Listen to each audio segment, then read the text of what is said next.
Everyone, আসসালামু আলাইকুম। আমি হ্যাভেন লাইফস্টাইল থেকে হ্যাভেন আরেকটি নিউ ভিডিও দেখার জন্য আপনাদেরকে আমন্ত্রণ জানাচ্ছি। আশা করছি আল্লাহর অশেষ রহমতে আমার সমস্ত মিষ্টি আপু এবং ভাইয়ারা ভালো আছেন। আলহামদুলিল্লাহ, আমরাও ভালো আছি। তো আজকে দুপুর থেকে ব্লগটা শুরু করেছি। তো এখানে আমি আবারও ডিম কাচ্চিটা রান্না করে নিয়েছি। তো ডিম কাচ্চিটা কিন্তু আমার বাসায় এখন প্রায় সময়ই হচ্ছে।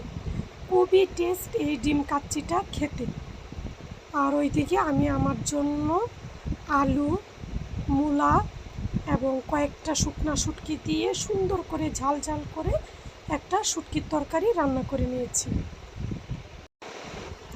তো আমি যেহেতু পোলাওটা খেতে পারি না, তো সেটা যা দিয়ে রান্না করা হোক, আমি কিন্তু পোলাওটা দিয়ে যে কোনো আইটেম রান্না করলেই সেটা একেবারেই খেতে পারি না।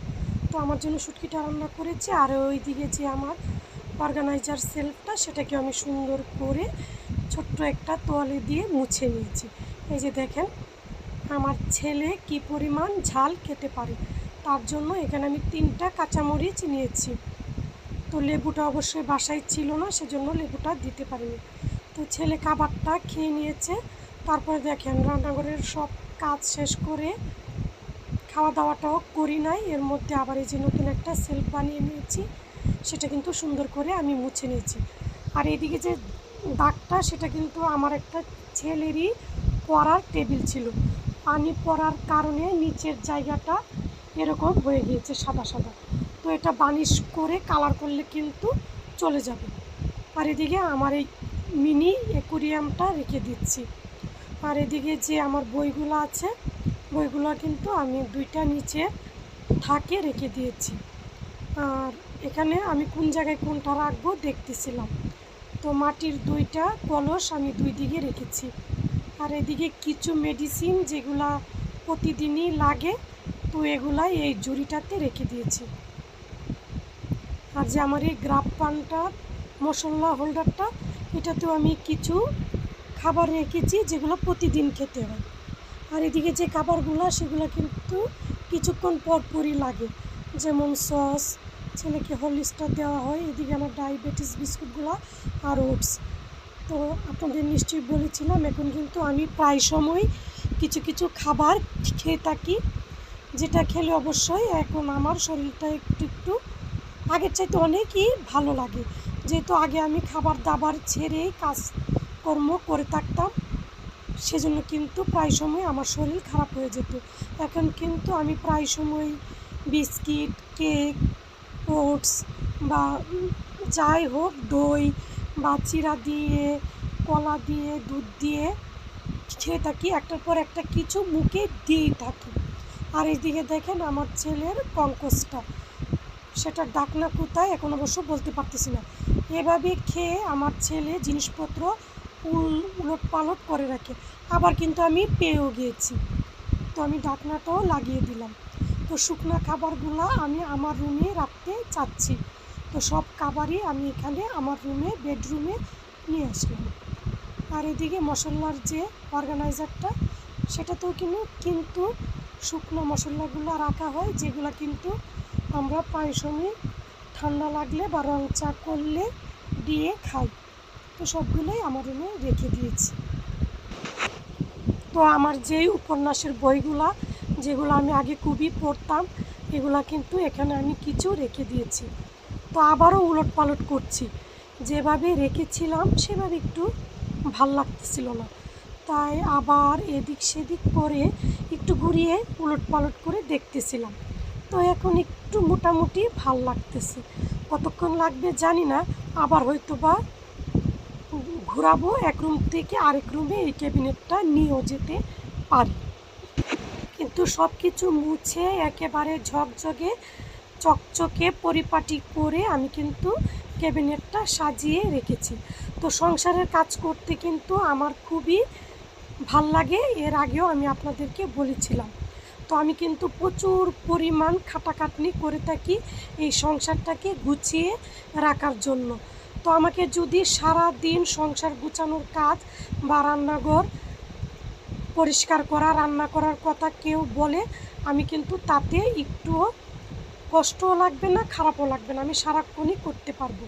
কারণ এই সংসারটাকে প্রচুর পরিমাণ ভালোবাসা দিয়ে, আদর দিয়ে, মায়া দিয়ে, যত্ন দিয়ে আগলে রেখেছি। আমি চাই আমার বাসার প্রতিটা কর্নার, প্রতিটা সাইড, প্রতিটা রুম, প্রতিটা জায়গায় সবসময় পরিষ্কার পরিপাটি থাকবে। আর এই পরিপাটি রাখার জন্য আমাকে কিন্তু সারাটা দিনই কাজ করতে হয়। আর এই কাজ করতে গিয়ে একেবারে যে ক্লান্ত হই না তা বললে কিন্তু ভুল হবে। সংসারের যে গুছানো কাজগুলা সেগুলা কিন্তু অনেক কষ্টের হয়। যেমন ফার্নিচার মোছা, শোপিস মোছা এবং প্রতিটা জায়গায় একটু একটু করে মুছে পরিষ্কার করা, বাসার খালা যাওয়ার পরেও বাসাটাকে আবার মোছা, আবার গুছানো, কিচেনটাকে আবার পরিষ্কার করা, এগুলো কিন্তু প্রচুর কষ্টের কাজ। এবং এগুলোর জন্য কিন্তু আমাদেরকে প্রচুর পরিমাণ উঠা বসা, দৌড় ঝাঁপ করতে হয় সারাটা দিন। তো একটা বাসায় ঢুকে যখন খুবই সুন্দর একটা সাজানো গুছানো বাসা দেখবেন, এটা দেখে কিন্তু ওই বাসায় যে মানুষগুলা থাকে তাদের রুচি এবং ব্যক্তিত্বের আমার মনে হয় একটা বহিঃপ্রকাশ ঘটে। আমি কিন্তু এরকম প্রায় অনেক বাসায় গিয়েছি, যেখানে গিয়ে আমার কিন্তু প্রচণ্ড পরিমাণ ভালো লেগেছে তাদের বাসায় সাজানো গোছানো পরিপাটি দেখে। তো আমিও চাই আমার বাসাটায় ঢুকলে যেন সবাই বলে যে ভাবি খুব সুন্দর করে বাসাটাকে সাজিয়ে রেখেছে। তো এইদিকে দেখেন সব কাজ টাজ করে গুছিয়ে সেজে রেডি হয়ে কিন্তু বিয়েতেও চলে গিয়েছি। তো খুব সুন্দর করে লাল টুকটুকে একটা শাড়ি পরেছি। আর এই যে এই লুকিং গ্লাস বা ফোল্ডিং যে মিররটা দেখেছেন সেটা কিন্তু আমি বানিয়ে নিয়েছি। তো সেটাতে কালারটা কিন্তু পরে করে আপনাদের সাথে পুরাটা মিরর দেখিয়ে দেব। তো তারপরে 7:30টার দিকে বাসা থেকে বের হয়ে গিয়েছিলাম। তো বিয়েতে আসতে আসতে প্রায় 8টা বা 8:30 সম্ভবত বেজেছিল। তো ওইখানে আত্মীয় স্বজন, বাড়ির আত্মীয় স্বজন সবাইকেই পেয়েছিলাম মোটামুটি। তো সবার সাথে কথাবার্তা বললাম, কথাবার্তা হলো, খাওয়া দাওয়া হলো, প্রচুর পরিমাণে ছবিও তোলা হলো। আর তার সাথে সবাইকে দেখতেছিলাম, খুবই সুন্দর লাগতেছিল, কিউট লাগতেছিল। সবাই খুব সুন্দর করে সেজে গুজে এসেছিল। তো আমরা যারা ঢাকায় ছিলাম সবাই কিন্তু বিয়েতে গিয়েছিলাম। তো বিয়েটা কিন্তু আমাদের আত্মীয়ের। বিয়েটা খুবই সুন্দর হয়েছিল, সব কিছুই খুব ভালো লেগেছিল এবং খুব ভালো একটা সময় কাটিয়েছিলাম। প্রায় রাত 11টার পরে আমরা ওইখান থেকে বের হয়েছিলাম। তো আপনাদের ভাইয়াকে কিন্তু বলেছিলাম যে আমার শরীরটা যেহেতু খারাপ, তো তুমি চলে যাও, আমি যাব না। তো আপনাদের ভাইয়া বলেছিল তোমার জন্যই বিয়েতে যাচ্ছি, যেন তোমার মনটা ভালো হয়। অনেক দিন যাবত যেহেতু তুমি অসুস্থ, বিয়েতে গেলে তোমার একটু ভাল লাগবে।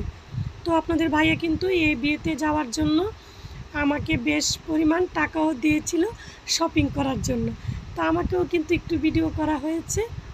আর এদিকে আমার জার ছেলে, আর এদিকে ছিল সবাই কিন্তু পরিচিতই ছিল। অলরেডি যারা আমার ভিডিওটি দেখা শুরু করেছেন প্লিজ একটা লাইক দিয়ে ভিডিওটি কন্টিনিউ করবেন। আর আপনাদের একটি লাইক একটা শেয়ারের কাজ করে। আর আপনারা চাইলে আপনাদের পরিচিত সবার সাথে আমার ভিডিওটি শেয়ার করতে পারেন, তাহলে আরও অসংখ্য আপু ভাইয়া আমার ভিডিওটি দেখতে পারবে। আর অবশ্যই ভিডিওটি শেষ করার আগে একটা লাইক দিয়ে শেষ করবেন। আর আজকে যারা আমার ভিডিওটি প্রথম ভিজিট করছেন বা আমার চ্যানেলটি শুরু থেকে শেষ পর্যন্ত দেখবেন, দেখতে দেখতে হয়তো বা ভিডিওর কোনো কাজ, অংশ বা কথা আপনার সামান্য হলেও ভালো লেগে যেতে পারে।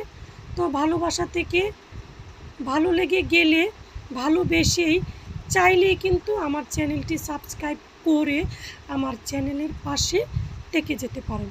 আর অলরেডি যারা আমার চ্যানেলটি লাইক, শেয়ার, সাবস্ক্রাইব করে দিয়েছেন সে আপু ভাইয়াদের জানাই অসংখ্য অসংখ্য ধন্যবাদ।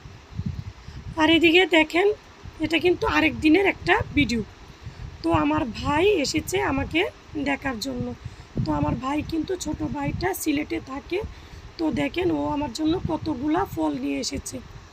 তো আড়ঙের জুড়িটার কিন্তু আমি যে স্টিকারটা সেটা খুলিনি, তো বারবারই কিন্তু স্টিকারটা দেখা যাচ্ছিল।